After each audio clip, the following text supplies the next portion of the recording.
The Bat family does have to hang out and just be generally friendly with each other, which leads us to what is known as the Wayne Family Adventures, a webtoon that was created as a way to look at the other side of the superheroing life. We did a bunch of individual videos for this over on our main channel, Comicstorian, but here we're going to bring you the full story, a compilation of all of those videos in one big video so you can enjoy all the crazy and wacky and zany family adventures in the Batman world. As the movers pull up and they begin to unload, Duke grabs a box, looking up stating that he still can't believe that this is happening. Bruce walks out of Wayne Manor, telling him welcome to his new home. Hopefully, he'll be enjoying his stay. Alfred then comes over stating that he and Master Bruce will oversee the movers. He should let Master Damian give him a tour. He was quite excited about his arrival. Damian stands over by the stairs as Duke says that he can help with the movers. Alfred tells him nonsense. They will take care of everything. Off he goes. Moments pass and the two of them begin to walk down the halls as Duke says that it's one thing to visit, but another thing to be living in Wayne Manor. Damian stops in front of a portrait telling him that this is the family. Minus Barbara, Stephanie, Luke, and Kate. Father has been meaning to update it. Duke looks at the portrait of the other Bat family members asking if they all live here, and Damian tells him no, just himself, Father, and Pennyworth. As Damian shows Duke his room and other places in the manor, they stop by the cave and Duke says that he's been meaning to ask, what's with the giant dinosaur? Damian calmly tells him that it eats intruders, and Duke, not sure if he's joking, tells him that that's pretty cool. As the two head outside, Damian also mentions to be careful when moving around the grounds. There are traps everywhere. And just as Duke begins to panic, Bruce walks out telling Damian that Alfred could use his help for a moment. As Damian heads inside, Bruce smiles. How was the tour? Duke says that he never realized that the dinosaur took out intruders. And Bruce laughs, telling him that Damian may have been having a little fun at his expense. The dinosaur is just a souvenir from an old case. Duke scoffs, telling him that he should have known. The yard probably isn't booby-trapped like he said either. Bruce tells him that that one is actually true. Just finished installing the laser grid a few weeks back. Duke stares for a moment in disbelief, but Bruce says that he knows moving into a new home can be tough. It'll be a bit of adjustment, but they're all here for him. Duke tells him thanks, and Bruce pats him on the back, telling him, welcome to the family. As the night of patrolling ends, the family begins to dress down out of their costumes, and Duke says that he is unsure why everyone decided to come back here. Cassandra smiles and opens the door to the dining room, stating that they have a tradition here. Duke looks at the table full of sweets, stating, whoa. As they sit down, he grabs a cookie and says that if no one gets injured, Alfred makes pastries for everyone? Cassandra tells him, yeah, Alfred's cookies have even won awards. This is their... But she stops, and everyone suddenly notices there is only one cookie left. Everyone begins to look at each other with shifty eyes. And as a brawl breaks out over the last cookie, Bruce quietly sits sipping his coffee from his world's greatest father mug. But through the scuffle, Damian jumps out with the cookie, yelling out, I got it! This is why I am the superior Robin. None of you are equal. At that moment, Jason tackles him, taking the cookie, yelling, suckers! Damian leaps up onto Jason's back to rescue the delicious confection when it flies out of Jason's hand and into Bruce's cup.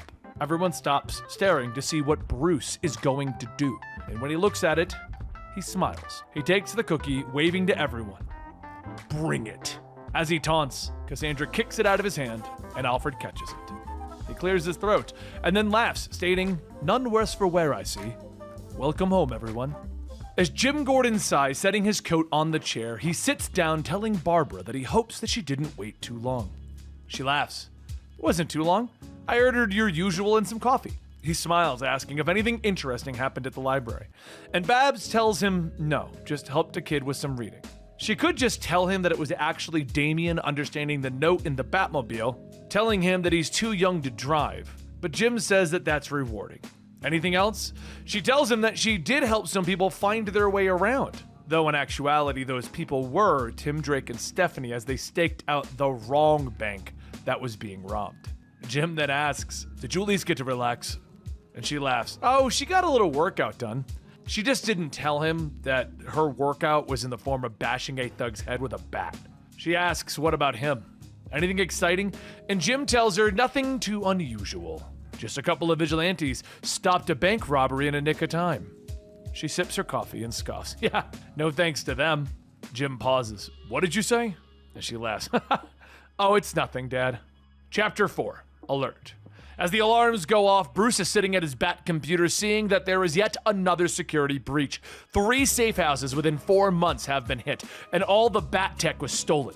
He'd always ended up being a little late to even see that he had been hit, but not this time. Thankfully, the new Bat alarms were set up to catch the thief. He suits up, racing over to where the alarm was tripped, asking, who would be bold enough to steal from Batman in broad daylight? Riddler? Bane? And as he steps in, he finds his gadgets have already been ransacked. He was too late. He looks around when suddenly he hears a flushing noise. He braces himself as he turns back. And out of the bathroom, Jason Todd casually strolls out. After their awkward meeting, Jason laughs. It was like this when I found it. You really should take better care of your things, Bruce. Jason passes by one of the knocked over boxes, seeing a grenade, and he takes it. And as he laughs, he runs out the door. Okay, bye! Batman sighs, cleaning up the mess. He sends Jason the latest gadgets every month. This is unbelievable. Chapter 5, Arm Day. It was workout day for the Bat family. And while everyone begins their routines, Dick notices Jason taking his time and makes a joke asking if he's having a light day. Jason scoffs that he was just getting warmed up, and he quickly finishes his 100 push-ups. And Tim laughs. Haha, that's nothing. Do your push-ups with only 2 fingers. Damian then adds, my thoughts are telling me that you're both pathetic. And he begins to do his push-ups as handstands. And finally, Dick tells him, no. This is how you do push-ups.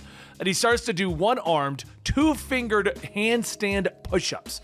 All 4 begin trying to up the next one of them, as Cassandra tells them that this is a very bad idea. Later that night, at dinner, everyone struggles to even lift their arms from how sore they've gotten from their workout. And while Cassandra casually eats her meal, she looks at everyone struggling to even lift their forks. Told you. Chapter 6, Favoritism. As Bruce relaxes in the library, he notices Dick walking by with a box, and he asks him what's in it. Dick tells him that there's a big sale at the Justice League store today. He figured he'd grab everyone something from their favorite heroes. Bruce smiles. That's nice of you. And then as Dick turns to leave, he notices the Superman hoodie that he was wearing. Bruce coughs. Superman. Figures. Next, while working out, Bruce runs into Jason, who is sporting some Wonder Woman sweatpants. And later, Bruce goes over some new tech with Barbara and Duke when she sees that Babs is in a black canary shirt while Duke is wearing Flash sneakers. Bruce crumples his papers and Duke asks if everything's all right. Bruce tells him, it's fine. Everything is fine. But the worst was at dinner, when he saw Stephanie Brown drinking out of a Green Arrow mug, and he slams his fist. Really? Green Arrow? Yeah, he's a Justice League member and fights crime without any powers. Batman turns furious. That's what I do! Do you shoot arrows? Are you blonde? Didn't think so. Later that night at the Watchtower, the Justice League gathers to go over their plans when Superman notices something. He whispers to Green Arrow asking, does Batman look broodier than usual? And as everyone looks at Batman, Green Arrow tells him, nah, he seems normal to me. Chapter 7, Vigilante Bingo. Once everyone is assembled in the Batcave, Duke asks what is it all about. Tim grabs Duke, telling him that this is Duke's big milestone in Vigilante Bingo. He just sent a supervillain to Arkham by himself. Cassandra gives him a high five, and Duke asks, wait, what's Vigilante Bingo? It's a little game that we play. Damian asks everyone to raise their hands if they started a superhero team. Everyone but Duke and Cassandra lift their hands. Next, Tim asks, everyone raise your hands if you've ever changed your hero name. Everyone but Duke raises their hands. Cassandra asks, how about being trained by assassins? Everyone but Duke and Dick raise their hands. Tim asks, wait, didn't you train with Deathstroke? I have no idea what that even means. Dick responds, coyly. Jason leans in and asks, okay, raise your hand if you've ever been murdered and brought back to life. Everyone starts to raise their hand, and Dick asks, wait, are we counting the crime syndicate thing? Jason yells, no! And Tim tells him, yes. Duke then stares for a moment and asks, are you guys for real? I don't want to play this game. Dick laughs, telling him that there are fun ones too. Like, who here has played a trick on Batman in the field? Everyone begins to raise their hand, and Damian says, only because I was made an accomplice by Dick. Exchanging father's smoke bombs for glitter bombs was idiotic. And Duke laughs. Now that's the story I want to hear. Next we have chapters 8, 9, and 10, Crush parts 1, 2, and 3. Duke used to think that being a superhero was just about the scariest thing you could do. That was until you saw Anna. As he stares from behind the school building, Dick sneaks up asking what is he looking at. And when he notices, he laughs, telling him, just ask her out. Duke yells at him, no, maybe. But if I were to hypothetically ask her out, how should I do that, Dick? Dick tells him, just ask if she wants to go to the movies or get some coffee. What's the worst that can happen? She tells you no? Also, throw in a pun. Ladies love puns. Duke sighs, telling him that Jason is right. You do give terrible advice. Later in chemistry, Duke is paired with Anna for their project, and he says that he was wondering. He was thinking about them and as he pours liquid into a beaker, she tells him, don't do that! Duke sighs. Oh. And she goes, no, not that! As they look at the beaker with the new mixture, it suddenly explodes. Later, outside of the school, Duke is sitting, stating that he should have never listened to Dick. And then Anna comes out. Oh, hey, I was glad I could catch you before you left. I wanted to give you something. Duke asks her what is it, and Anna hands him a card telling him, my number. In case you ever wanted to study or maybe go see a movie or something, unless you don't want to, that's fine too. He jumps up. I'd love to see a movie with you or whatever. And she smiles, telling him, okay, we have a date then. Duke then stares at the card, giving a very triumphant, yes! A little bit later, it was time to wind down from another workout at the Batcave when Stephanie notices Duke texting someone. She asks him who is it. He's been smiling all day and he plays it off as nothing. But she swipes his phone and says, oh my God, do you have a girlfriend? How long has this been going on? From these texts, I'm going to guess a couple of weeks. While he tries to get his phone back, Duke tells him, way to go. And Damien scoffs, gross! Another message comes in and Stephanie reads, I'm excited for tonight. And she shouts asking, you have a date tonight? Duke snatches the phone, telling her that it's none of her business. But as he leaves, Stephanie looks back at Damien and Tim asking, are they thinking what she's thinking? Later that night at the fancy restaurant, Anna looks around stating that this place is really nice. And Duke laughs. My brother Dick suggested it, and Duke then stops, but he looks over and sees a very obvious disguise. Stephanie is hiding herself behind a menu with a fake mustache, asking, did he see? Tim peeks over wearing a wig and a large coat, stating, yeah, he may have noticed. Stephanie begins to twirl her mustache. I have no idea how he could have spotted us. And Damien takes a sip of his drink. Because your disguises are idiotic. Tim then waves to Duke and Anna, telling them not to mind them. And Stephanie cheers, you're doing amazing, sweetie! Anna asks if that's his family, and Duke says, not after I murder them. Anna then takes his hand and says that it's actually kind of funny. And Duke asks, the date isn't ruined? She tells him that his family doesn't seem scary at all, and she isn't going to go anywhere. And as the two share their sweet moment, Damien yells out, blah! Later, a little bit further into their relationship, as the moon is hanging over Wayne Manor, Duke finds himself sitting on the roof asking himself what went wrong. Things between him and Anna were going so well, what did he miss? She broke up with him, giving him the old line that it's not you, it's me, and asked if they could still be friends. And at that moment, a window opens with Cassandra coming out, laying her head on Duke's shoulder. Sorry. Nightwing comes out asking if they have room for one more, and Duke asks, does everyone know? Nightwing tells him, well, we all have detective training.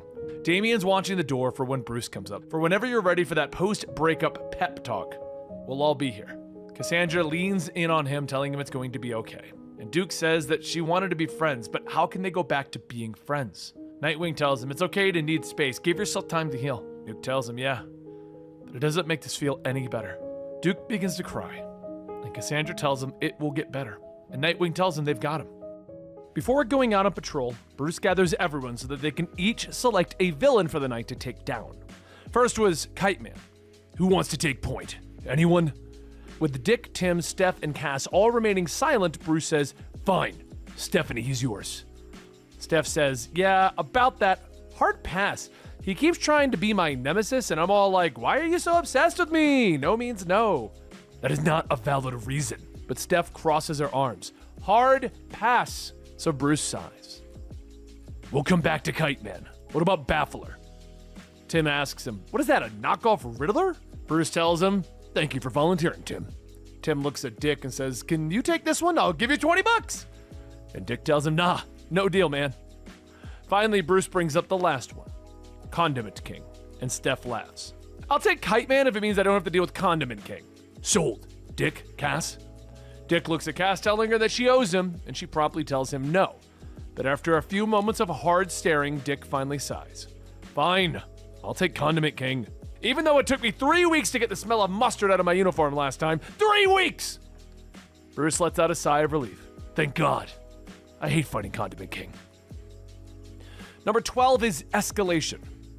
It was a relaxing morning as Tim gets to work on some of his homework when suddenly Damien slams open the door shouting, "That is my pen!"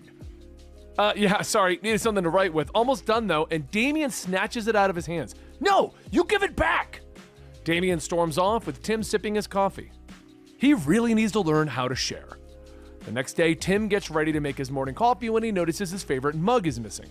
He looks over to see Damien with it, but the mug is half broken and rather dirty. "What did you do?"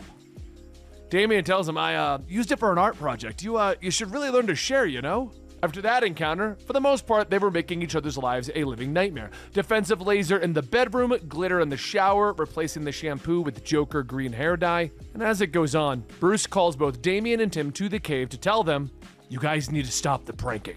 They both tell him that they have no idea what he's talking about, but Bruce tells him, "Do not make me call Alfred."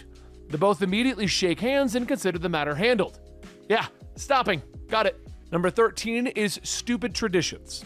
As Dick puts on the finishing touches to Damien's birthday party, he tells Damien to remember. Smile! Dick then grabs his phone to take a picture and Damien huffs, telling him that they should just cut the cake and get this over with. Dick grabs Damien for a selfie, telling him that it's not every day a Wayne celebrates his 9th birthday. And after snapping a photo, Barbara whispers that she has some good news. They've secured the you-know-what. Damien looks at some of his gifts and says that it's a stupid tradition for stupid children. These gifts are nowhere near as impressive as the swords that Mother used to run at me with. Just then, Bruce, Jason, and Cass arrive, and Bruce says that he's sorry for being late, but he wasn't sure what to get him. But Dick and Cass suggested, well, it was Dick's idea. He went to the adoption agency to meet all of, but before he could finish, a small dog barks, jumping out of the bag that Cass is holding, and Damien looks at them. "You got me a puppy?" Damien pets the puppy, stating that Mother never let him have a pet. Always said attachments to living things made you weak. But after giving the puppy a hug, he sets him down. "Sit, Murder King! Sit!" Barbara stares, telling him that that is not a proper name for a dog. And once everyone is gathered, Dick brings out the birthday cake and everyone begins to sing happy birthday. As much as Damien tells them that this is a stupid tradition, he smiles as he sits next to his new best friend, Murder King. Number 14 is unaccompanied. As Bruce finishes buttoning his cuffs, Alfred brings him his ties, telling him that he brought the car around the front already. But is he going to the gala alone? Perhaps one of the kids could accompany him. But Bruce thinks back on what happened each time he brought one of the kids. When he brought Damien, Damien pulled out a knife on an old woman who pinches his cheeks. Tim passed out in the middle of dinner, and yes, he knows that Tim was up for 36 hours, which is why he told him to not go to the dinner. Cass somehow got on the roof in heels and hid from everyone. Jason, we aren't going to go into what Jason did. As for Dick, he was busy showing off by swinging from chandelier to chandelier. So Alfred asks, what about Duke? And Bruce says no. It's a school night and Duke has a test in the morning. So once Bruce is ready, Alfred tells him that it looks like he'll have to brave it alone. But Bruce stops and asks, what about Alfred? He could always come. Alfred turns up his nose. You certainly don't pay me enough for that, sir. Number 15, family ties. As Bruce knocks out his bad guy for the night, he radios to Alfred asking if he got the tickets, and Alfred tells him that it's in the Batmobile along with a change of clothes. Bruce says good, he wants a clear view of the stage for Cass's first solo. He isn't going to let Margie from the PTA get the best seats again. Her kid isn't even that good of a dancer. Alfred says that he knows it's not a competition. Right, sir? But as Bruce goes to respond, he sees the bat signal and tells Alfred that he has to go. Gordon's calling. But don't worry, I'll be there. So a short while later in the theater, the lights go dim, and Alfred calls Bruce, asking where is he? Is he en route? Bruce crashes through the wall, telling him that he's in pursuit of Firefly. I'll be there soon. Alfred tells him all right. Miss Cassandra doesn't go on until after the intermission anyway. So a short while later again, Alfred calls, telling him that it is in fact intermission. Where are you, sir? Bruce gets in the car, telling him he's on his way. He just needs, but then there's a scream. And Bruce says that he has to go. Save his seat. Alfred sighs. Very well. But as Bruce finally catches a break, Cass takes to her ballet routine. Bruce screeches up to the theater, flowers in hand, slamming open the car door, trying to catch his breath, telling her, I'm here. And as he looks up, everyone claps as Cass finishes. And Bruce says to himself, I missed it? Number 16 is the continuation of that story. After a few nights of staring at his computer, Alfred tells Bruce that he has met his quota for brooding. He should come upstairs. Bruce immediately hunches over and begins furiously typing, stating that he's working. Alfred asks if that's what they're calling it these days. When he was a boy, they simply called it avoiding your problems. Bruce turns back, telling him that he isn't avoiding anything, and Alfred tells him that Miss Cassandra would beg to differ. Bruce sighs. She won't want to talk to me. And Alfred asks, have you even tried? Or did you assume, sir? For a moment, Bruce tries to think of a response, but then he holds his head, saying, I screwed up. I don't know how to do it. I don't know how to be a good father and the Batman that Gotham needs. Alfred places his hand on Bruce's shoulder, telling him that he does what he can. And when he fails, he tries to do better next time, and that's all. No one expects you to be perfect, sir. Bruce tells him that he's pretty sure that Damian expects it. And Alfred says, a Wayne with a demanding expectation. How unusual. Now, what are you going to do about Miss Cassandra? And Bruce turns to him. Fix it. A few moments later, Bruce knocks on the door to the study, asking Cass if he can come in. He gives her the flowers that he was going to give her and tells her that he's sorry that he missed her performance. He should have been there. He can't promise he'll be perfect, but he does promise to do better. This family is important to him. She is important to him. Cass hugs him, stating that she knows, and Bruce says that he really wants to see her dance, if she's willing. She asks what should she do, and Bruce tells her, well, I rented out the theater, just for tonight, just for us. Number 17 is Top Chef. As the holidays begin to quickly approach, Bruce Wayne has had to make many appearances around the world, but unfortunately for him and Alfred, their flight back home got delayed. Dick says that Alfred is going to be so stressed when he gets back. He hates missing a day of prep for holiday meals. Maybe they could bake the pies for him. That would be a huge time saver for him. Kate says that they know that is literally the only rule that Alfred has, right? Not to touch anything in the kitchen. And Dick tells everyone, look, it's just pies. We're gonna get into the holiday spirit. What could possibly go wrong? And as he rallies everyone into the kitchen, Kate drinks her coffee, stating that it's going to be a disaster. As everyone gets in there, Dick says that Alfred usually makes pumpkin and apple pie. And then Cass and Tim remind him that there's also pecan and strawberry rhubarb. Everyone is assigned different duties for preparing the pies, and as they start to put the ingredients in, the pies are all looking a little flat. That's when Cass comes up with a great idea, that they're going to create the mega pie. They're going to throw all of the ingredients for all of the pies into one pie. And that pie comes out looking not so great. But with all the preparations, the kids didn't realize the time, and Bruce and Alfred begin to make their return from their flight. Alfred arrives staring at the messy kitchen, and Dick tells him, before you say anything, we made the pie for Thanksgiving. Alfred looks at the pie with dead eyes. I have no words. So the next night, the Bat family gathers around for Thanksgiving dinner. And at the end, everyone stares at the mega pie, with Kate telling them that she did try to stop them. Alfred leans in and whispers, you need to try harder next time. Number 18 is Mother and Son. Growing up with the life that Damian had, one can sense when they're being watched. It makes it difficult to maintain a civilian identity. But Damian promised his father that he would not draw too much attention from the others. However, one does not keep Talia al Ghul waiting. As Damian approaches, Talia says that he kept her waiting for 7 hours. It would appear that he needs to adjust some of his priorities. Damian sighs, asking her what does she want, and Talia says to test his abilities since he's been training under his father. Nothing more. Damian remembers what training was like with his mother, but he also knows that there's something else. Damian tells her that if she has a question, ask it. He didn't come here to be judged. She pauses for a moment and then asks, are you happy? This life that you've chosen with your father and all the others, does it make you happy? Before, Damian thought that growing up in the League of Assassins, he would never know happiness. But when he came to live with his father, he found a new way to live. A family unlike anything that he could have had with the Assassins. Damian turns. Things aren't perfect. Sometimes we fight, sometimes we make mistakes. Sometimes father forgets that he doesn't have to do things alone anymore. But yes, the answer to your question is yes, I am happy here. Talia smiles and says that she knows that she made some difficult decisions in her life. Some she is sure of, some she regretted. Letting go of him was the hardest decision that she ever had to make. But if it has allowed him to find something good, then she is happy for him.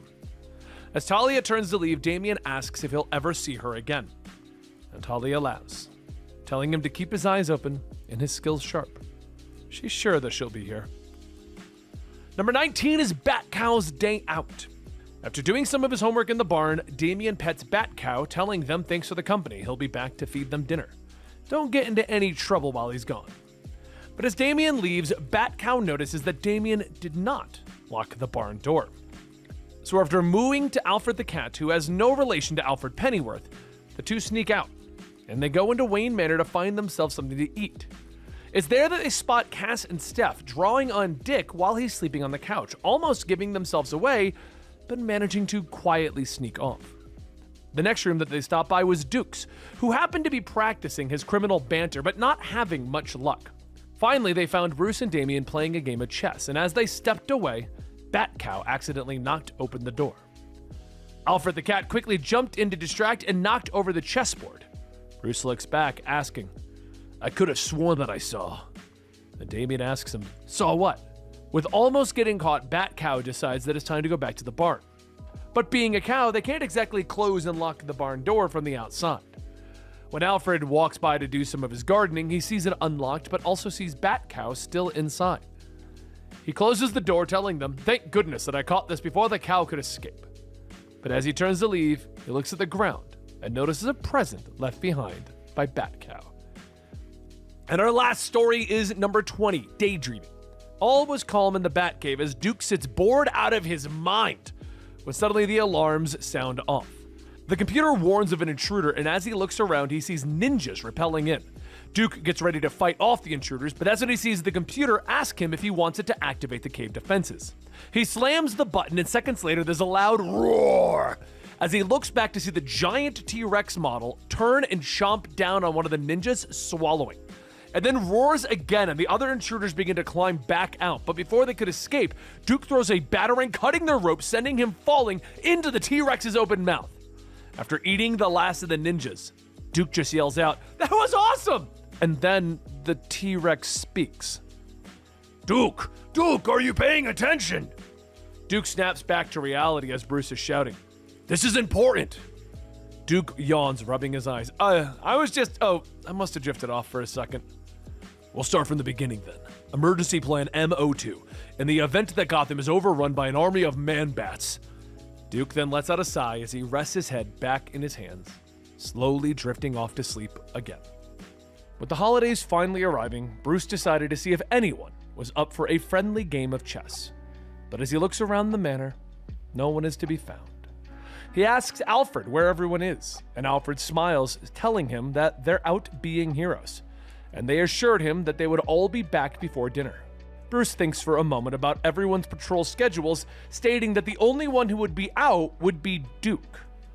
But Alfred says that there's more than one way to help people. Bruce looks around at all the trackers that he has in the family, and he finds Dick and Kate giving out food to the homeless. He finds Barbara, Steph, and Cassandra all helping build snowmen with the kids. And then he finds Luke, Fox, Jason, and Tim down at the community center playing basketball, even though Jason may have been a little rough. Finally, Duke and Damien are out helping get homes for all of the stray dogs that they found.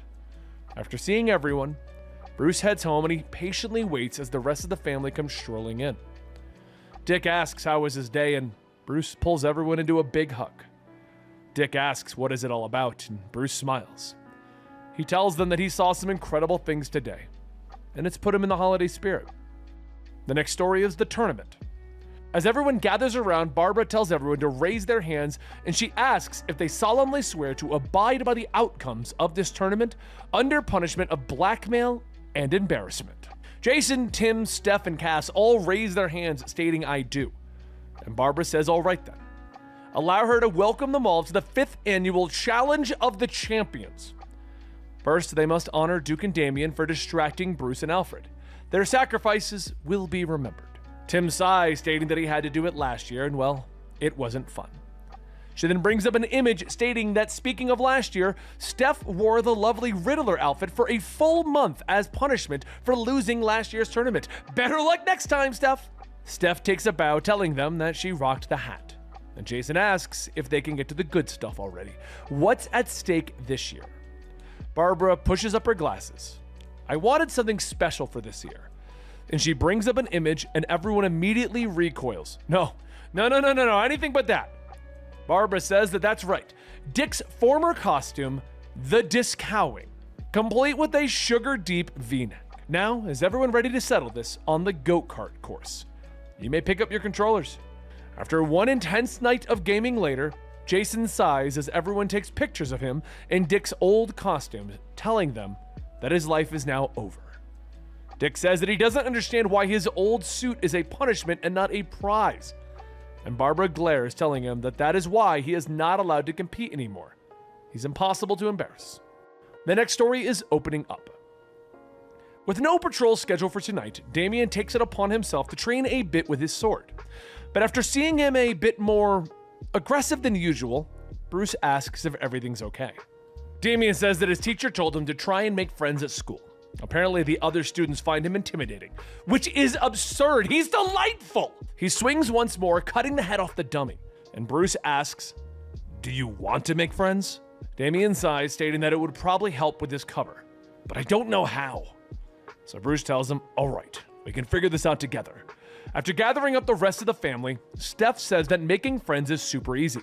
He just needs to find common interests. What are some of the things that he likes? "Well, I like swords." And Duke says, "What about something a little less stabby?" Well, I've always been intrigued by world domination." And everyone stares with, well, Jason laughing.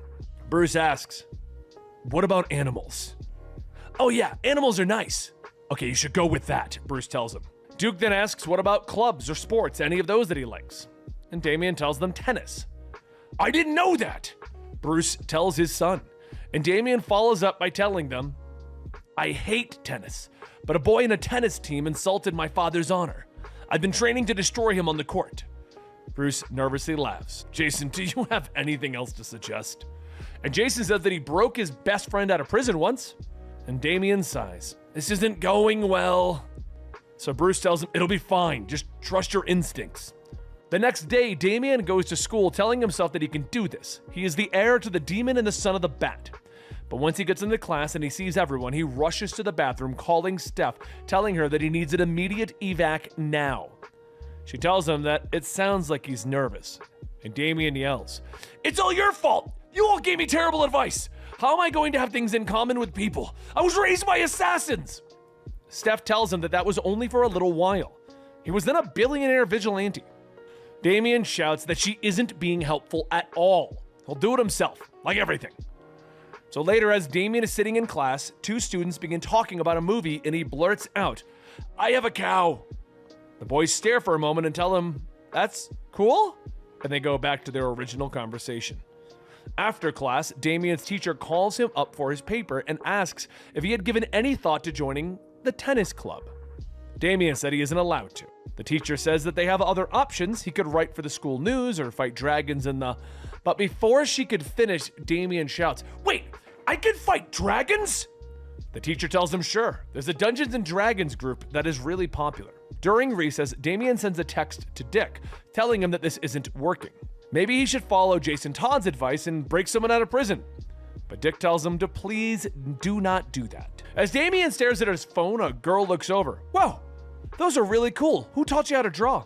And he looks down to see that his notebook is open with his drawings. "Oh, no one really. My studies were always focused on other matters." The young girl says that she gets it. Her father wanted her to be a mathlete, but drawing is way cooler.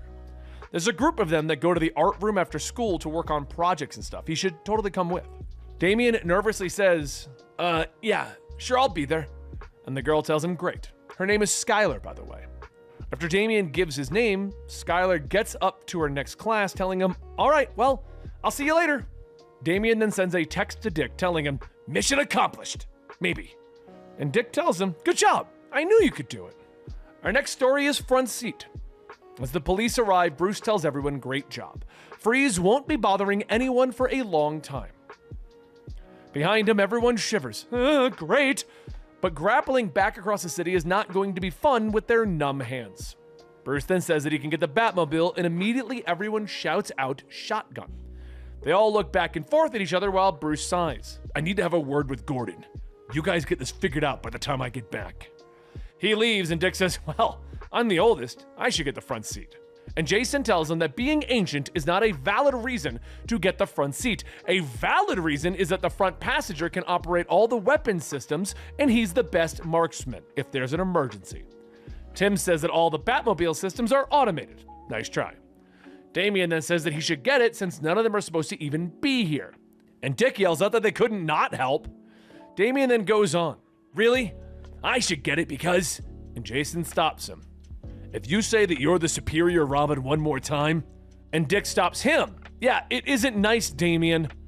While everyone bickers, Bruce returns and asks if they figured it out. With no answer, Bruce puts everyone in the back seat, telling them, you'll figure it out one day.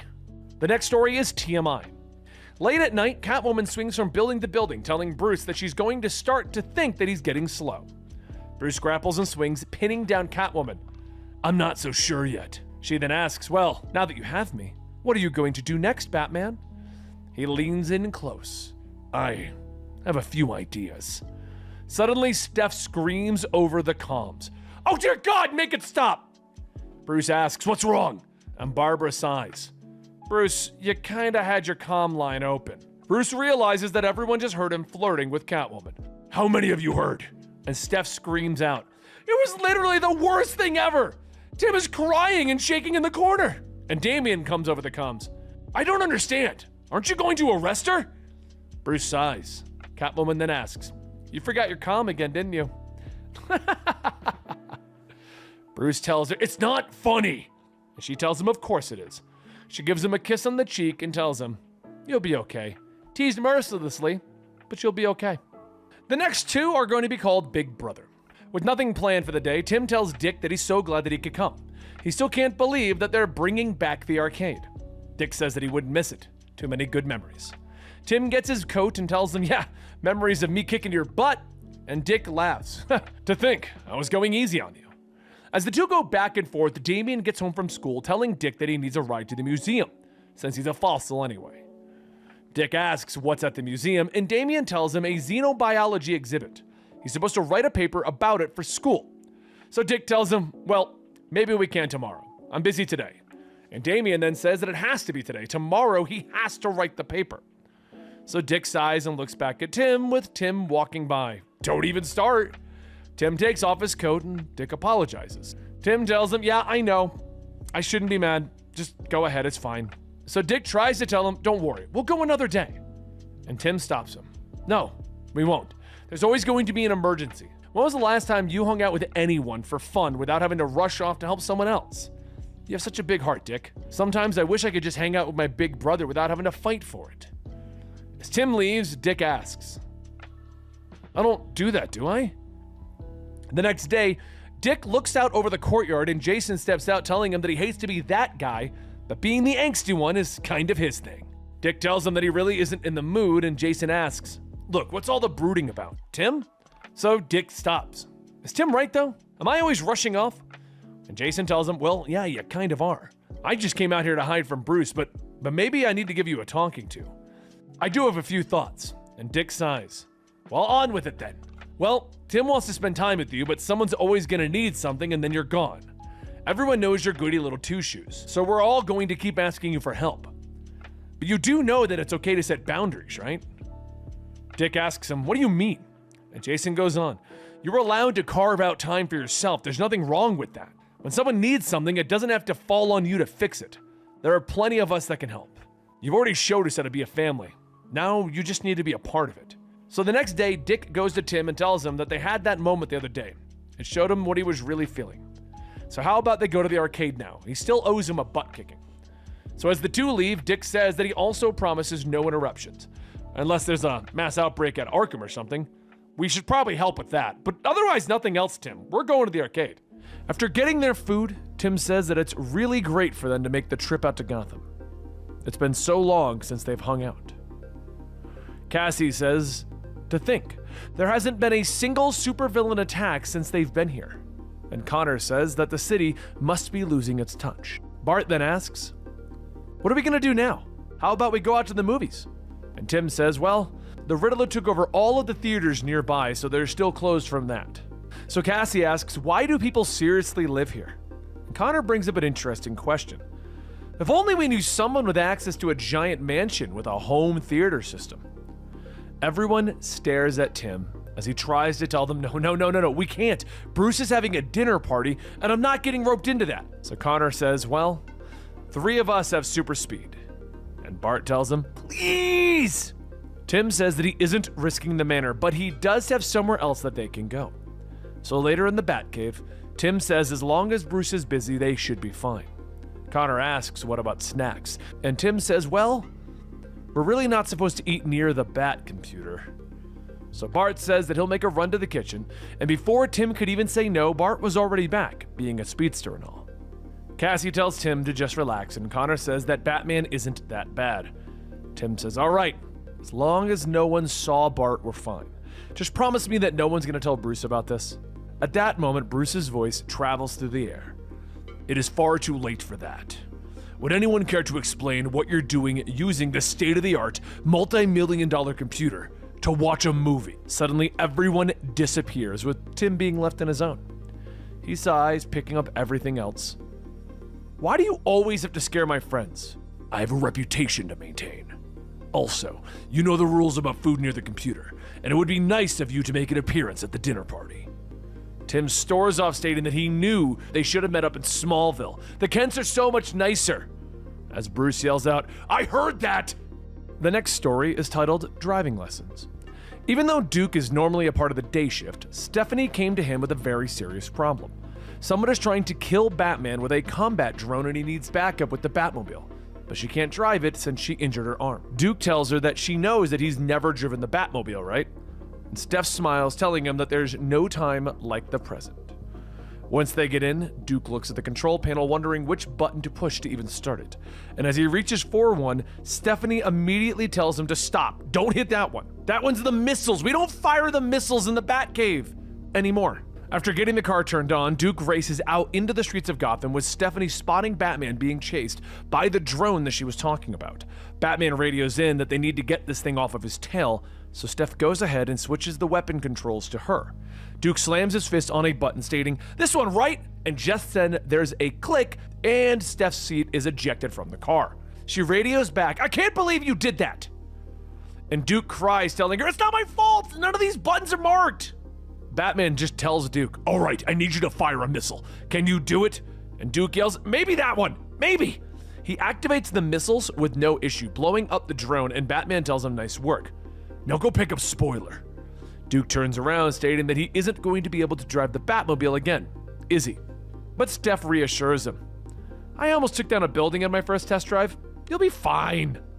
The next story is Dirty Little Secret. Damian has always been prepared, very much like his father, always reading up on his enemies, knowing their weaknesses and secrets in the event that he needs to blackmail them. In fact, it isn't even hard to get secrets on everyone in the house, and it's a necessary evil. He refuses to be forced into doing somebody else's chores simply because he wasn't prepared. However, this one he has had trouble learning about. Jason Todd. His strengths are hand-to-hand combat, firearms, and being sarcastic, while his weaknesses are emotions, crowbars, and dying. There's gotta be more to it, right? As night comes around, Damian watches Jason from a distance and tries to learn a little bit more about him. But as Jason lights a match, he tosses it, outlining the phrase, "Stop following me, you little weirdo." Damian knew he had to dig further. While Jason is out on a case, Damian sneaks into Jason's apartment to try and find anything that he could use as leverage when he stumbles upon a book hidden under Jason's bed. He opens the box and the lights come on, with Jason asking what is he doing. "You're gonna be in so much trouble." But Damian tells him, "You'll do no such thing now that I know your secret." He triumphantly holds up a book titled Pride and Prejudice, written by Jane Austen, shouting, "You read Jane Austen! It's a girl book!" Jason asks, "Have you actually read it before?" And Damian tells him no. So after a short while, Damian is flipping through the book, stating that he does not trust the Wickham character. He seems wrong for Elizabeth. Jason laughs, "Just keep reading." Damian then turns to Jason. "You're not going to tell anyone we hung out, right? Your secret is safe with me, kid." The next story is All Seeing, Part 1 and 2. For Cassandra, it's easy to pick a fight, especially when you can read body language. While helping Batman take out a group of thugs, her eyes shift from one man to the next, learning about them, seeing which side they favor, their potential weaknesses. Without hesitation, Cassandra strikes at these points to take down her foes, which often comes with praise from Batman himself. However, the thing is, she can't turn it off. So later, as she heads to Barbara's to watch a movie, she can see that Barbara is getting really excited. She tells Cassandra that Steph beat her here, so she's already claimed the best spot on the couch. Cassandra smiles, walking by, and when she sees Steph, she notices that she is a bit tense by slouching with her legs pressed together. Cassandra's conclusion is that there is something wrong with Steph. She asks what's the problem, and Steph tries to deflect it, but as Cassandra presses, Steph says that it's fine. She's just upset. She overslept and missed a big exam and might have to retake the whole course again. All she wanted was a night where she could relax, but apparently it's too much to ask for. Barbara tries to remedy the situation by changing the subject. How about we forget about all of that and pick a movie? And Steph simply tells them both that she'll take a rain check. Cassandra watches as Steph leaves, seeing that she is still slumped and slow-moving, and concludes that she is hurting, which is the reason for bringing it up. She can see everyone's body language, and sometimes she wishes that she couldn't. As Cassandra and Barbara sit in silence, Barbara speaks up stating that it wasn't her fault. Steph will be okay. But Cassandra says no, it's not. I hurt her, and I couldn't help it. Barbara tells her that she is a part of a family of detectives. They all see too much. But Cassandra says no, she is different. Her father taught her to see, not speak, to be the ultimate weapon. She thought that she could be more, but what if the only thing that she can do is hurt? Barbara takes Cassandra to a mirror, asking her what she sees, and Cassandra begins to analyze herself, noting her alert gaze, scars, calloused hands, and balanced weight like a fighter. Her conclusion is that she is a dangerous person, someone made for hurting. Barbara takes her hand and asks, "Do you know what I see? Someone who is strong, determined, someone who makes their own path no matter what anyone else says, someone who loves fiercely and would do anything for others. She sees a friend and a sister, someone that she can trust with her life. She sees a hero. Do you see it too?" Cassandra looks at herself again, but evaluates things a little differently. Alert gaze, so she is focused on what's important. Scars mean that she's unafraid to keep going. Calloused hands show that she is determined to defend the others. Conclusion, a hero. So later, Cassandra goes to Steph's apartment, and as Steph answers the door, she hugs her, telling her that she's sorry. Steph laughs, telling her that she knows she wasn't really mad at her. So how about she comes inside? They can call Babs over. So the three of them end up having their movie night without the worry about what will come tomorrow. The next story is recovery. Bruce groans as Alfred finishes tending to his wounds, telling him that he should have called for backup. He's lucky to have made it back in one piece. Bruce asks what about his attackers, and Tim says of course that would be his first question. Yeah, the GCPD has them, Bruce. Bruce then goes for his communicator, but Alfred smacks his hand, telling him, "None of that. You are in strict bed rest for the next few weeks, possibly longer." Few weeks? Gotham can't wait that long. Bruce Wayne may have limits, but Batman doesn't. Bruce tries to argue that he's fine, but Alfred tells him that it's not up for debate. He is benched until further notice. As Bruce is left alone, he stares into the distance. "We'll see about that." In his first escape attempt, Bruce peeks out of his room with Alfred telling him not to even think about it. Attempt number 5, he tried to get through the window, all going according to plan, except Tim was already waiting for him at the bottom. As Tim helps Bruce back in, Bruce says that he'll pay him $1 million if he lets him into the Batcave, but Tim tells him no. Attempt 18, there was an entrance to the Batcave through the study. He decided if he can get there, he could, but Damian spins around, catching Bruce, asking, "Are you going somewhere?" Bruce sighs. Apparently not. Attempt number 33, Bruce does succeed getting into the Batcave, except Jason is already there, stating that Alfred thought he might try something and asks for a hand. Bruce looks over and sees all of the Bat vehicles have their tires removed, and Jason tells him, "You'll thank me later." Bruce sulks as he begins to walk back upstairs, and Alfred asks what's wrong. Bruce begrudgingly tells him, "I've decided to rest. It'll be better for my injury." So Alfred helps him back up, telling him, "Most excellent decision, Master Bruce." The next one is GCPD. As the bat signal shines above the GCPD, Damian tells an officer that he's already examined the crime scene. They are clearly dealing with Victor Zsasz. They want to proceed with caution from here on out. The officer stares for a moment, telling him, "No offense, but shouldn't we wait for Batman? I'm just not exactly comfortable taking orders from a 6-year-old. Damien goes off on the officer with Gordon and Renee watching. And Renee asks if the new guy is from Metropolis, and Gordon says yep. So Renee sips her coffee. Clearly he didn't get the memo about Robins. It takes some getting used to. Remember when we first started out? Gordon thinks back to his first interaction with Dick Grayson as Robin, and Batman just pretended he wasn't there. Even though Dick was clearly jumping around for attention, Batman simply told Gordon at the time, "Don't worry, the kid's with me." Renee laughs, telling him that nothing is compared to being saved by one of them. Renee was getting ready to arrest two men, but they decided that they were going to fight.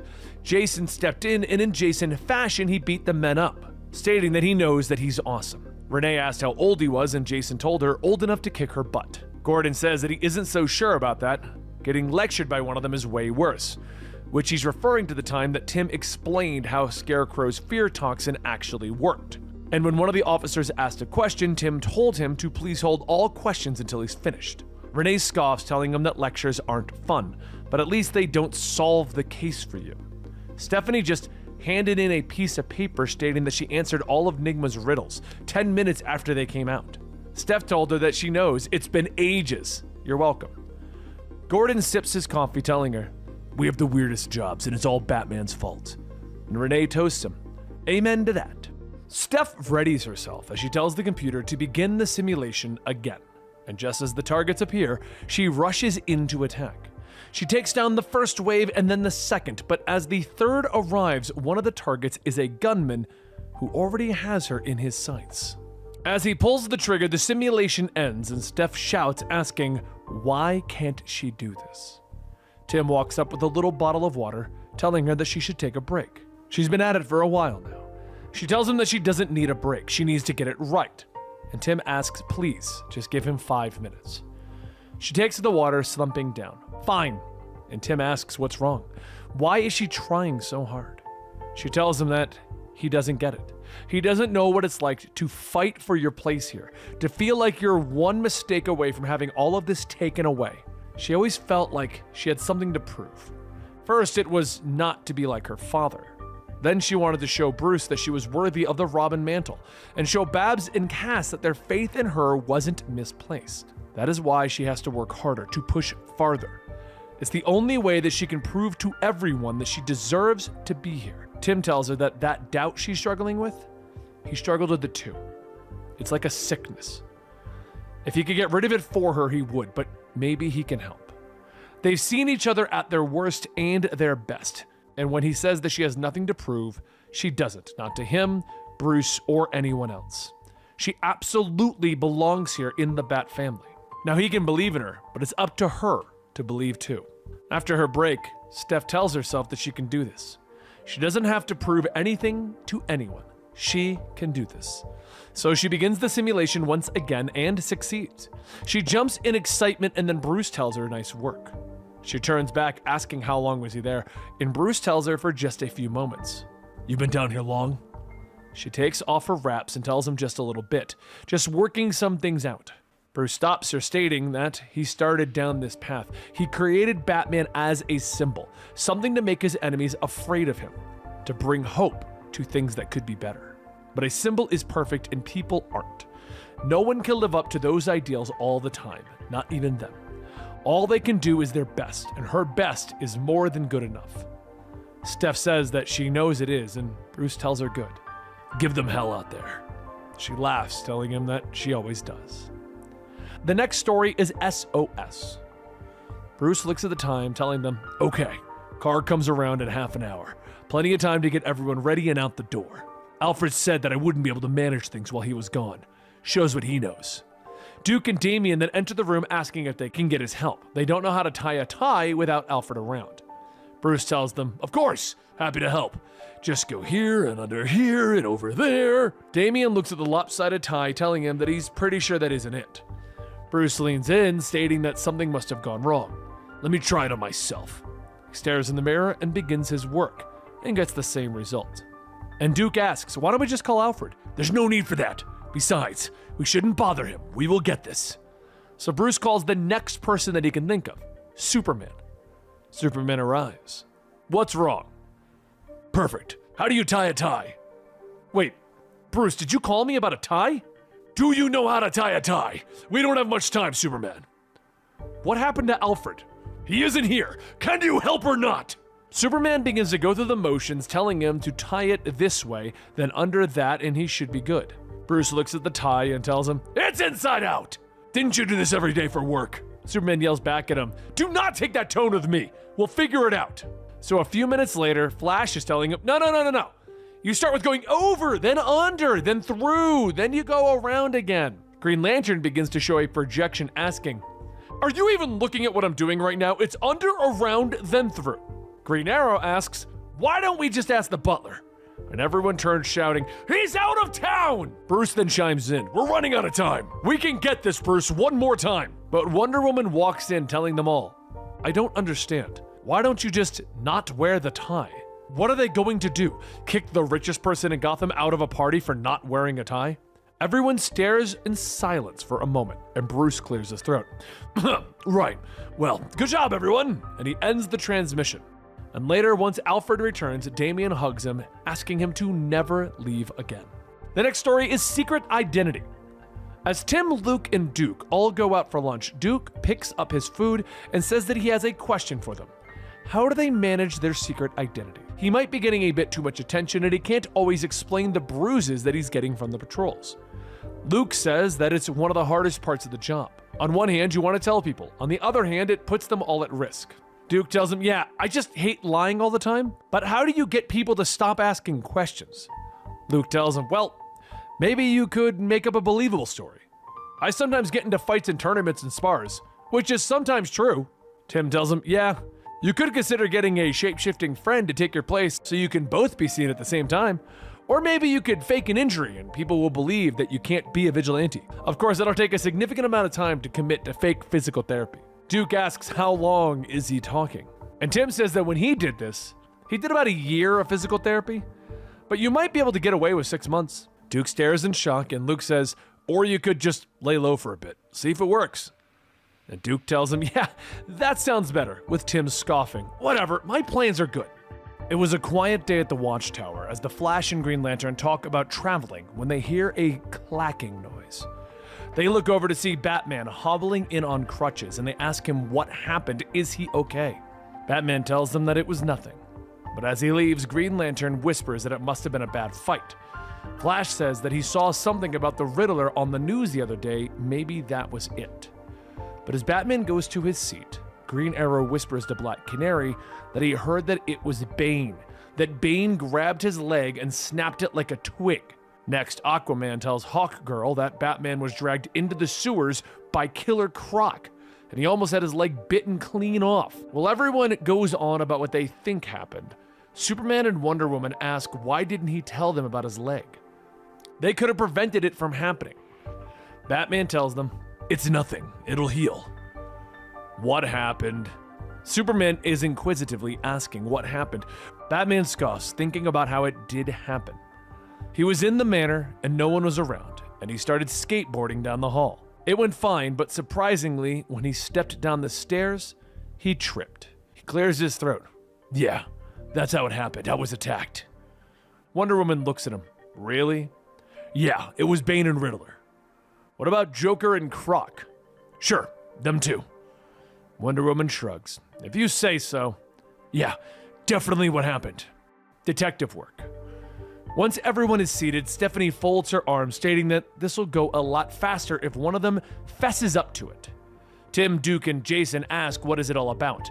No one has any idea what this is all about.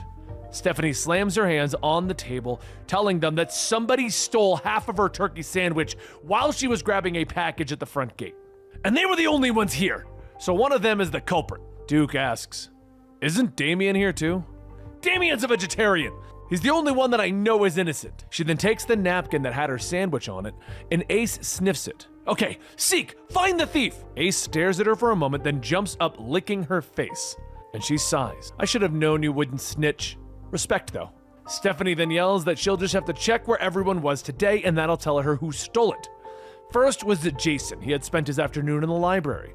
But to Stephanie's surprise, there are no crumbs left behind. Next was Duke in the study. But just like Jason, there's no evidence. Lastly was Tim, who was writing a report, and they all know he gets hungry when he writes, and but she's stopped as Damien opens the door asking if she can keep it down. He's trying to paint. And also he moved her sandwich to the fridge. Try not to leave food sitting out. He slams the door shut and everyone stares at Stephanie. Well, this is awkward. Next up we have Ransom. This is not how Tim planned his night. He could think of a million things he'd rather have done than get captured by some thugs. Sure, he could easily escape, but that's not what a scared citizen would do. So instead, he has to wait until they demand some ransom. Hopefully, sooner than later. As Tim is watching the clock, a light flickers for a moment and Jason appears telling the men not to move. Get on the ground! He then whispers asking, You let these guys get you? Seriously?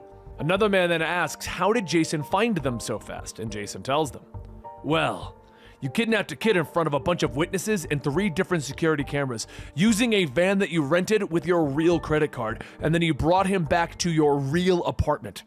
How could I have not found you? The thugs sigh and Jason asks, this is your first kidnapping, isn't it?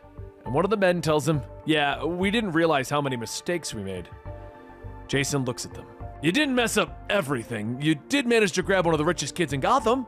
And I'm still here, you know, Tim chimes in. Look, kid, shh, the adults are talking. He then goes back to talking to the thugs, asking, why are you guys even doing this? Time's that bad? And as Jason has a friendly chat with them, Tim unties himself and just leaves. After a few more minutes, Jason laughs. All right, guys, it's been fun, but I'm gonna have to knock you guys out now. The thugs ask him, why?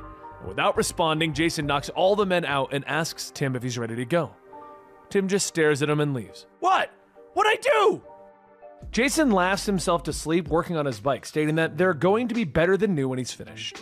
Across the cave, Tim and Stephanie are finishing up their sparring match when Tim steps out and almost trips on a wrench that was lying around.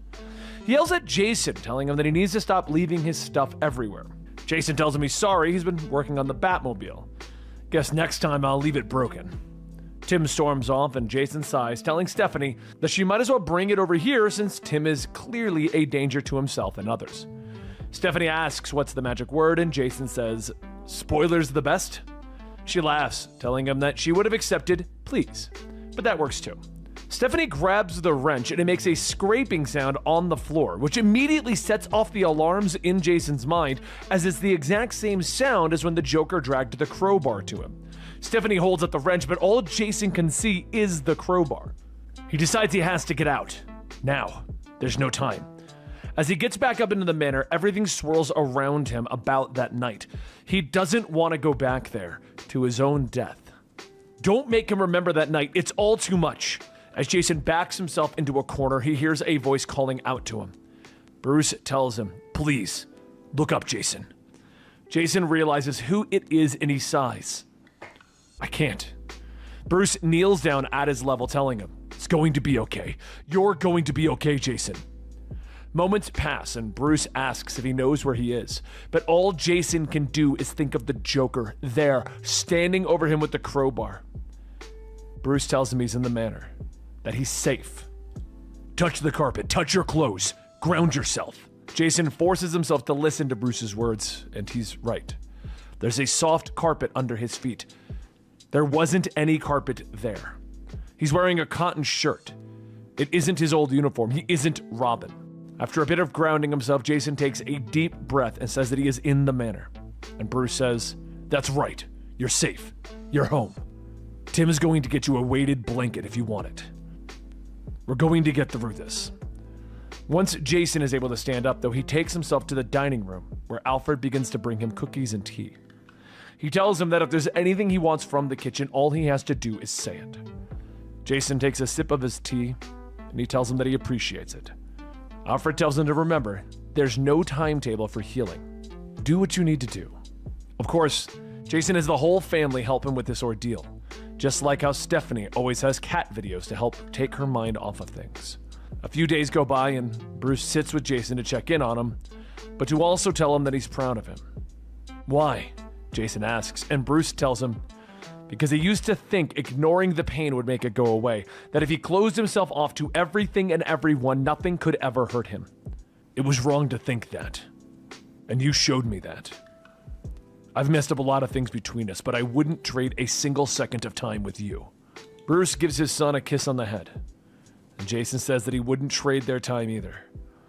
As Bruce heads inside, Jason takes another deep breath, telling himself that dealing with everything that happens sucks. It hurts. But now, when the bad memories come, he's learning to handle them better. He's strong enough to heal. He learned that this isn't a burden that he has to carry alone. And even when things seem hopeless, he's going to be okay. The next story is World's Finest. It was a bright day in the Kent farm as Alfred knocks on the door to the Kents. Jonathan welcomes Alfred in and he says that he's parked the bat plane behind the barn. Hopefully that is all right. Jonathan laughs, telling him it's fine. Martha is waiting for him in the kitchen. After a bit of cooking, everyone sits down at the table, and Jonathan says that it's been too long since they've had one of these kinds of dinners. How are things back at Gotham? Alfred says that it's been the same. He's proud of Bruce and what he does, but it doesn't make him worry less. Sometimes he wished that Bruce had a little bit of Clark's invulnerability. Martha laughs, telling him that, trust her, just because Clark is invulnerable doesn't mean that they don't worry.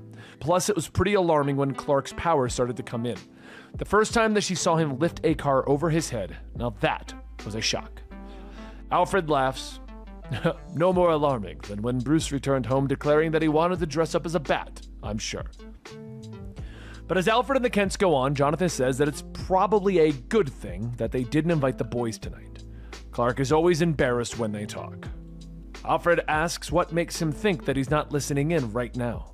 And Martha yells, because Clark is a good boy and he would never eavesdrop on his parents and their dear friend like that, now would he? Meanwhile, over in the Batcave, Superman yells out, "Oh no, she's onto us, Bruce." Bruce scoffs, "You should have let me plant listening devices. We've talked about this, not in my parents' home." Bruce stares and Superman yells, "Bruce!" Fine, no listening devices. The next story is Shovel Talk. As Duke gets ready for his morning workout, he opens the door to the manor when he runs into Cassandra and a young man. He quickly apologizes for bumping into them, but the young man tells him that it's all right. Duke then says that he didn't know that she had someone over. She tells him to go run. He leaves, looking over his shoulder to see the two hugging, and shrugs his shoulders, stating good for her. Later, as he runs into Tim, he asks how it's going, and Tim says that he's meeting Cassandra. She found a big lead on a case from the other night. Duke thinks to himself that she must be done with her date already, and Tim is stunned. What? She has a boyfriend? Duke yells, "I don't know if it's a boyfriend, I just saw her with a guy this morning." And so, of course, for the others, this becomes a topic of discussion on whether this young man was or was not, in fact, Cassandra's boyfriend. Damian asks if they're sure in the intel, and Tim says that Duke saw it with his own eyes. All the while, Duke is panicking. "Cassandra's going to kill me!" Jason then says that this is Cass they're talking about. They need to make sure that his intentions are good. Tim agrees. All right, we know he's coming by today. Stephanie can meet him at the door and lure him in while Duke distracts Cassandra long enough so that we can get answers. Guys, please don't make me do this. Duke begs, but Stephanie grabs him by the arm. "You heard the man!" Duke sighs as he knocks on Cassandra's door, and after a few moments of silence, he turns back. "Oh well, guess she isn't there." But that's when she opens it up, asking what is it. Duke tells her nothing at all, and she points out that he's sweating and shaking. Duke laughs, "What? No." After a few more minutes of glaring, he yells, "I'm so sorry, I accidentally mentioned your boyfriend to Tim, and him and the others are interrogating your boyfriend while I have you distracted. I never meant for this to get so out of hand, really, don't be mad." Cassandra waits for him to finish. "Not my boyfriend, just a friend." Duke asks, "Wait, what?" And after a few moments of awkward silence, he runs back to the study. "Wait, he isn't her boyfriend, they're just friends!" But inside of the study, everyone is staring, while Cassandra's friend sits there smiling. Tim gets up, pushing the young man out of the way, stating, "Well, it was nice meeting you. Can't wait to see you again. Cass is upstairs by now." As Tim and Duke slam the door shut, Stephanie bursts in laughing. "That went even better than I hoped for. Their faces are priceless." Jason realizes what's going on. "Wait, you knew?" She laughs. "We live in chaos." "Yeah, that tracks." Tim then says that if they leave now, they can probably make it halfway around the world before Cass hunts them down. And Duke cries, "I'm never going to tell Cass's secrets again." The next story is one more, part 1 and 2. The time ticks as it gets closer to 10:30 at night, and Barbara radios to Batman telling him that she has a visual on Two-Face. He's heading downtown. Batman tells her that he's on his way, keeping track. But that's when Jason radios in stating that he's still waiting for the intel on Croc. He needs to make the move now. Babs says that she's pulling up tracking data on Croc, and it looks like, yeah, he's in the sewers again, heading south. Spoiler then connects, asking can she pull the lab analysis on the homicide case she's got. She's got a hunch that needs to be confirmed. Babs says that she's on it, give her a second. These nights are fairly normal in Gotham, and even more normal for someone like Barbara, who is constantly asked for things throughout the night. But even as she powers down her station at 3:15, she's never really off the clock, even when the GCPD needs a hand. Now it's almost 7 a.m., and things are finally quieting down, at least so she thought. As Barbara grabs her phone, there's another alert, which she can at least send a tip in while she's getting ready for the morning. With no matter how many alerts she answers, there's always one more waiting for her, and when the stakes are that high, how can she stop? She can do one more, just one more. The next night, Barbara is back at it, guiding the family to each of their crime scenes, and as she tells Tim to take a left, she realizes that he needed to take a right, and she screams, correcting herself. Tim is confused. What is it, right or left? And she looks up again, telling him right, and Tim tells her he's got it. Barbara rubs her eyes, stating that she needs to get it together. Everyone is counting on her. Oh wait, I still need to get Bruce that report. While she gets to typing away, Nightwing tells her, hey, but Barbara tells him not now, she's working. Come back later. Nightwing asks when was the last time she logged off. And after a few moments of thinking, she pushes herself back, telling him it's been a couple of days. Maybe. So Nightwing asks, what does she need? She sighs, stating she just needs 10 minutes and maybe some tea. At that moment, there's another alert, but this time Barbara says the police can handle it and turns away. Later in her apartment, Nightwing makes her that tea and she tells him thank you. She didn't mean to worry him. Hey, it's all right. We've all been there, Babs. She laughs, telling him that she must have told Cass and Steph the same thing in training 1,000 times. You won't help anyone by wearing yourself down to nothing. And Nightwing chuckles. Yeah, it's hard advice to follow. So Barbara looks at her tea, telling him that it's hard sometimes to take a break. If someone gets hurt, that's on her. So Nightwing grabs a blanket, wrapping up Barbara. I know the feeling, we all do, but it's not true. We need to remember to take care of ourselves every now and then. You've done so much. It's okay for you to let it go for a while. Is there anything you need before I go? She tells him that she'll be fine. She just needs to crash for a bit. See you around, Boy Wonder. As he leaves, she smiles to herself, knowing that maybe she can take a little break, even if it's just only for a few moments. And our final story of season 1 is Night In. The night is cool as two crooks begin to break into a warehouse. One says that he isn't sure about this, and the one lockpicking tells him to relax. The bat signal isn't lit tonight. He's not here. They'll be fine. Then a voice says, about that, you should have listened to your friend. Superman stops the crooks, tying them up, dusting his hands off, telling them that it was easy enough. Covering for Batman has been a cinch so far. Still, it's surprising that Batman would take a night off. He never takes a break. Just then, a looming shadow with pointy ears grows over Superman. Ha! I knew you couldn't make it the whole night. However, as he looks back, he just stares. It's Harley Quinn wearing a very unconvincing Batman costume. Hey, what are you doing in my city? No super people in Gotham. Batman sighs, rubbing his eyes. Hiya, Soups. Got you good, didn't I? What are you doing? I was gonna ask you the same thing. This isn't your turf. Don't you know Gotham Knights are allergic to truth and justice? But if it isn't obvious, I'm covering for Batsy, duh. No, I'm covering for Batman tonight. Why would Batman ask you? I'm his best friend. After calming the twitch in his eye, Superman grabs his phone. I'm calling Batman. And Harley grabs her phone. No, I'm calling Batman. Over at the Manor, Alfred answers the calls, telling them both that Batman is unavailable right now, and surely they can figure this out on their own. They are adults. Good night to the both of you. As Alfred hangs up, Bruce pokes in, asking if he needs to suit up. I can just... But Alfred tells him absolutely not. Now go finish your movie. The family is waiting. Bruce sighs. This was a good idea. I just hope that things are all right out there. I can assure you that they are. But while the Bat family settles in for the movie night, back out on the streets, Superman and Harley continue to glare at one another. And after a few moments, Superman says, fine, we'll both patrol. All right, fine. Before leaving, Superman says, Batman's my best friend. In your dreams, space boy.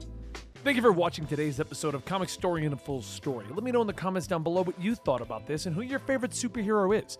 And don't forget, you can check out the Comicstorian main channel to get daily videos. You can join us over at Comicstorian Movies, aka Absolutely, the podcast channel, to get our opinions on everything going on in the world of superhero movies, comic books, and video games. Or you can join us over at Mangastorian, where we talk about manga. And don't forget to click the link down below to support us further. This hot sauce is a hot sauce that we have created. Hatch and Jalapeno is a flavor that we created, which involves infusing whiskey into a hot sauce. No, it's not alcoholic, and yes, it is FDA approved. Anyway, once again, thank you so much for watching today's video. I'll see you next time, right here.